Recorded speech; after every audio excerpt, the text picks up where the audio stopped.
My husband threw his credit card on the kitchen counter and looked at me like I was a child asking for lunch money.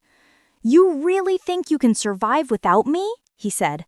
"Without my income, you'd be homeless in a month, Sarah. You have no skills, no career, nothing." I was holding a grocery receipt for $73, money I'd spent on food for both of us, and he was acting like I'd committed fraud. What David didn't know was that I had $847,000 sitting in a business account he'd never heard of, and I was about to become his worst financial nightmare. Let me back up to 4 years ago, when I was still stupid enough to think love meant sacrifice. I'm Sarah, 34 now. I met David when I was 26, working as a software project manager, making decent money. He was in finance, charming, ambitious. We got married after a year. The problems started slowly. First, he suggested I quit my job when we moved for his promotion. "My salary's enough for both of us," he'd said. "Plus, you'll have time to focus on starting a family." I was hesitant, but agreed. We were trying for kids anyway, and the move meant my commute would have been hell. What I didn't mention to David was that I had started doing freelance project management consulting on the side. Just small gigs, a few hours here and there. Keeping my skills sharp, I told myself. I kept the money in a separate PayPal account I'd had since college. David insisted we combine finances completely. Joint checking, joint savings, his name on everything. He'd said, "We're married. What's mine is yours." But then he'd set up account alerts on his phone for any purchase over $50. He'd text me, "What was that $62 charge at Target?" I had to explain every coffee, every haircut, every grocery trip. He started making comments. Little ones at first. "Must be nice not having to work," or "I don't know what you do all day, but the house could be cleaner." Then they got sharper. "You're lucky I take care of you. Most men wouldn't." I kept the freelance work quiet. It felt like my own small rebellion, something that was mine. By the second year, I was making about $3,000 a month. By the third year, I'd built a client roster and was pulling in $8,000. David never noticed. He thought I was watching Netflix and doing laundry. The breaking point came on a Saturday in February. I'd asked David if I could use our joint account to take a professional development course, $900 for project management certification renewal. He'd looked at me like I'd asked for a yacht. "For what? You don't even work, Sarah. Why do you need certification?" "I might want to go back to work eventually." "With what experience? You've been out of the field for 3 years. Nobody's gonna hire you." "I've been doing some consulting." "Consulting? With whose permission?" "I don't need permission to work, David." That's when he pulled up our bank account and started scrolling. "I don't see any consulting income here. Are you lying about working, or are you hiding money from me?" The way he said it, like I was a criminal, made something inside me snap. "I have my own account for that income. It's not much, just..." "You have a secret bank account?" His voice went cold. "Well, you're spending my money on groceries and bills. You're hoarding cash? How much?" It's not like that." "How much?" "About 20,000. I lied. It was actually $127,000 at that point. He laughed, actually laughed. 20,000. Cute. That's what, 4 months of my salary? He stood up, towering over me. "Let me make something very clear. You can't survive without me. Without my income, my insurance, my support, you'd have nothing. You want to leave? Go ahead. See how far 20,000 gets you." I stood there, shaking, not with fear, but with rage. "Maybe I will," I said quietly. "No, you won't." He grabbed his keys. "Because you're not stupid enough to throw away this life. You'd be homeless in a month." He left to play golf with his friends. I sat in that kitchen for 10 minutes, staring at nothing. Then I opened my laptop and got to work. I didn't cry. I'd stopped crying over David months ago. Instead, I pulled up my separate bank account, the one he didn't know about. $127,000, not 20. And that wasn't counting the retirement account I'd been funding or the investment portfolio. He thought I was helpless, dependent, broken. He had no idea who he was married to. I called my best friend Jennifer. We'd worked together at my old job before I quit. She'd since started her own consulting firm.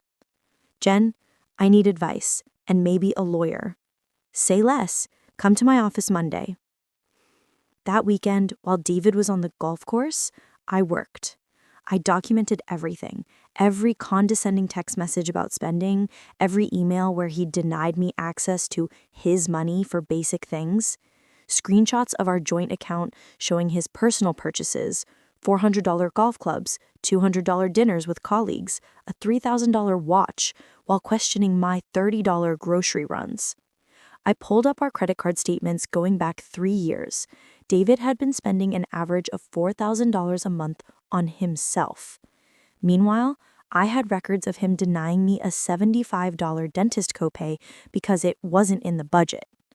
I saved it all to a cloud drive. Then, I did something I'd been avoiding. I contacted a divorce attorney Jennifer recommended. Her name was Catherine, mid-40s, sharp-eyed. Financial abuse is still abuse, she said after I explained everything. The controlling behavior, the monitoring, the condescension, it's textbook. And if you've been building assets separately, we need to protect them. Can he claim half of what I've earned? Depends. When did you start the consulting business? 3 months after we got married. Using marital resources? Shared computer, joint funds for any expenses? No, my old laptop, my old contacts, completely separate. Catherine smiled. Then we have options. Over the next 2 months, I did 3 things. First, I incorporated my consulting work into an LLC, made it official. Jennifer helped me register everything properly, backdate contracts with existing clients, create a legitimate business structure.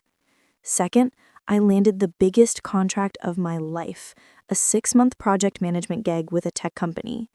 $40,000 a month. I'd been courting them for weeks, and they'd finally committed. Third, I quietly moved money into protected accounts and consulted with Catherine on asset division strategy. David noticed none of it. He was too busy controlling the $3,200 monthly allowance he gave me from his paycheck. By April, my business account had $340,000. By June, over $500,000. It was time. I filed for divorce on a Wednesday. David got served at his office. I wasn't there to see it, but his paralegal later told me he'd gone white and asked if it was a joke. He called me 17 times that afternoon. I didn't answer. When he came home, I was sitting at the kitchen table with my laptop and a folder of documents.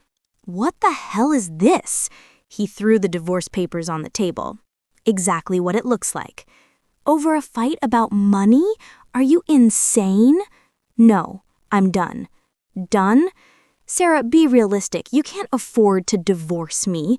You'll get what, half the house? My lawyer will drag this out until... I don't want half the house, David. You can have it." He blinked, confused. "What?" "The house is in your name anyway. Keep it. I'm waiving my claim." "Then what do you want?" "Nothing, from you." I opened my laptop and turned it around. "This is my business account. As of today, it has $847,000 in it. I've been running a project management consultancy for 3 years. I currently make about $40,000 a month." The color drained from his face. That's marital property. I'm entitled to half." "Actually, no.